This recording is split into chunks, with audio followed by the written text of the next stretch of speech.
Hello. As Dominique said, I am Zoe. First, I'd just like to say thank you to everyone who is watching either here in person or through Zoom. The support truly means a lot, and I'd especially like to thank my family who support me no matter what, and I love them dearly.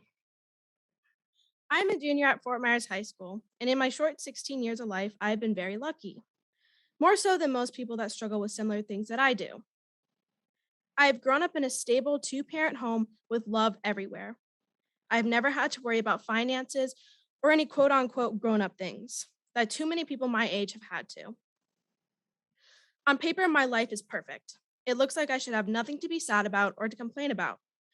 However, those things do not determine one's state of mind. I was only recently diagnosed with severe anxiety in middle school, but it had been going on for much longer than that.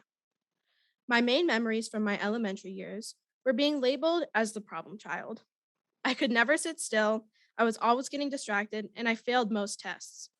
But the one memory from those ages that tears me apart is that I was afraid simply to live.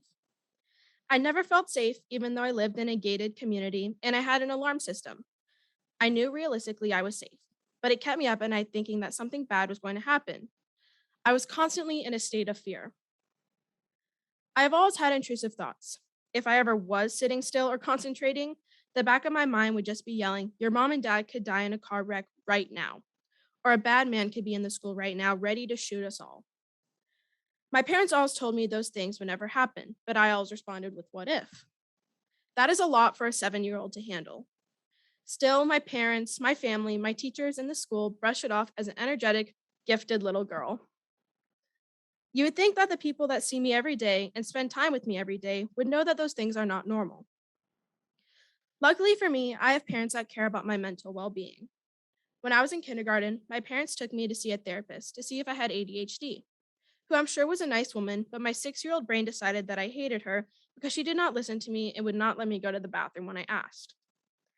But even with that, I was still just the energetic, gifted little girl.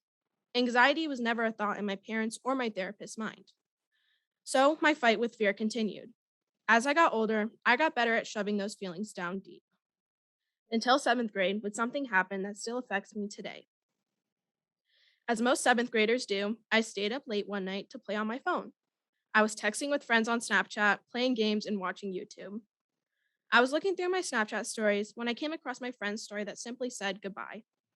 Me, being the very nosy person I am, texted him saying, "Where are you going?" Which he responded with, "Heaven." I do not remember much past that part in the conversation. I do remember running to my mom and dad, who were getting ready for bed. I ran in with tears streaming down my face and my entire body shaking. When my mom asked what was wrong, I said through my tears, "My friend is going to kill himself." The rest of that night is a blur. The only clear part was sitting at the kitchen table with 3 officers while 4 police cars were parked outside of my house as I tried to help them while my body shook uncontrollably.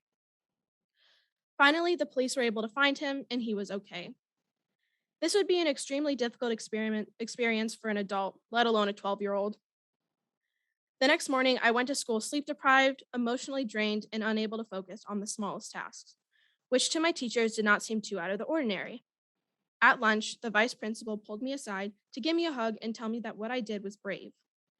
I saw the school counselor 2 or 3 times, and that was the end of it. Until I found out that my friend had been Baker acted. If you do not know what that is, it is when a person is involuntarily or voluntarily admitted to a mental hospital when it is thought that they could be a danger to themselves or others. This can be a very traumatizing time for young people, especially if admitted involuntarily. When my friend got out, he blamed me for everything. He told me I ruined his life, and I believed him. Then I was slightly at peace when he moved away. This was one of my lowest points. I went into a deep depression. I was having panic attacks almost every day for weeks until I could finally not take any more of it and I went back to therapy, which was kind of helpful. It was better than bottling it up and having even more panic attacks.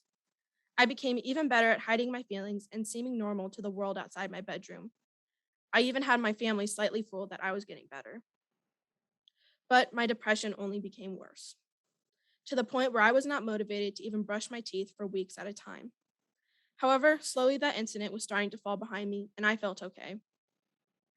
I'm a people pleaser. I need to be there for everyone, and I have struggled so much to say no to anyone and to set boundaries. The middle of 8th grade took a turn when my other friend, who struggled with their mental health, told me they were going to kill themselves. I sat there for a minute just thinking, I cannot go through this again. Would it be better not to stop them so I don't have to deal with it again? Would the pain of their death be any different from the trauma of taking it upon myself? And I hated myself for even having that thought. Luckily, this was much more contained, and we were able to get in contact with the family right away, and nothing bad happened, except that I had lost a friendship. My mom, wanting to protect me, told me to keep my distance. My mental health was bad enough as it was. I could not handle any other people's problems as well. Their family talked to the school, and it was no longer in my hands, although it was still in my head. Again, the next day, I went to school, sleep deprived and emotionally drained. My last class was the worst. My teacher never failed to make life more frustrating. I had recently gotten an ear piercing, and my ear swelled 3 times its size. So I asked my teacher if I could go to the nurse to get some ice. The nurse was literally in the room next to our classroom, but my teacher repeatedly said no. I was so tired and so emotionally drained by the last time I asked him, and he told me, if it was that bad, you would have gone already. I responded by blowing up. I yelled at him, cussed at him, and broke down. It was very clear before that I was having a bad day and I needed some support and sympathy. However, that is not in a teacher's job description, and they do not get paid enough as it is to take on being a therapist as well. In 8th grade, I was put on Zoloft, which is used to help treat anxiety and depression, which helps so that I did not feel sad anymore, but I did not feel happy either. I was just numb enough to be productive. Although after a while, medicine along with therapy became a great tool for me. Then I went into 9th grade. I was in the mindset of a new school, new start, new me. It did not take time for that to fail. My mental health started declining again. Soon, I started self harming to distract my mind from all the things piling up in my brain. I knew it was not healthy, but I thought that it worked. When I started self harming, I started shutting down. I was pushing my family and friends away, all while holding up a fake happiness. I wanted to stop self harming after a while, so I started doing some research. As I did research, I realized that cutting is not the only form of self harm, and that I had been self harming for years. Purposely trying to get hurt, feeling the need to get piercings or tattoos to be happy, or putting myself in situations that I knew I was going to get hurt from, and more.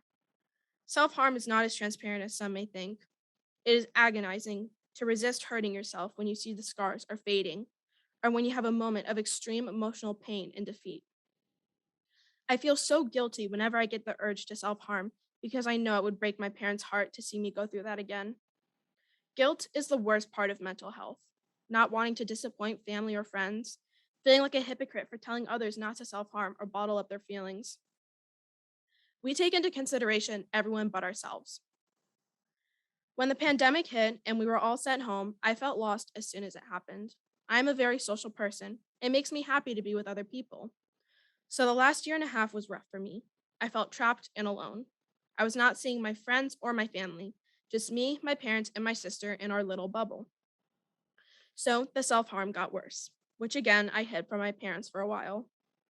At this point, I was not doing therapy, just the medicine, which did not work as well for me. I found that a combination of the proper medicine and a therapist worked best for me. My family and I decided for me to start virtual school, and I continued through the entire year online. It had its perks, but it also had parts that sucked, like being isolated in a room all day, every day. School has a mental health awareness program called Wellness Wednesday, and that few pay attention to because it's just videos.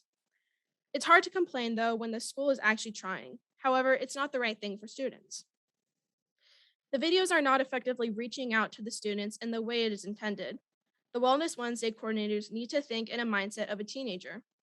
Students will thrive more in a communication based environment, more so than mindlessly listening to videos.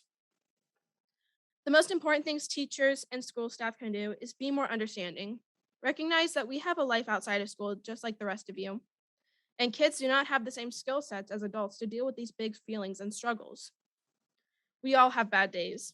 I ask that everyone, students, teachers, and staff, be more understanding and sympathetic to what might be going on outside of school so that we can all take a step forward in the right direction, along with other programs that are either in progress or have been established to help us move towards change.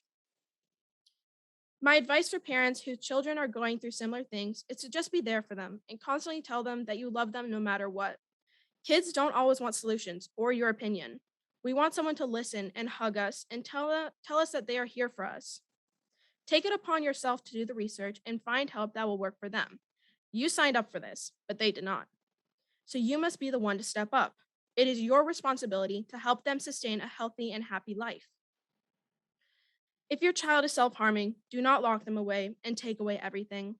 They need more support and to hear that you understand that they are hurting and that you want to help. It is a traumatizing experience for both kids and parents to deal with self harm and withdrawal.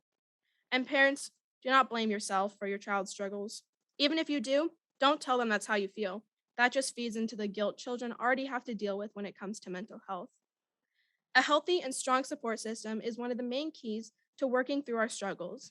Be there for your friends and family. Tell them that you love them and tell them it'll be okay. The strongest and most meaningful words that someone who is struggling can hear is I am here for you and I love you.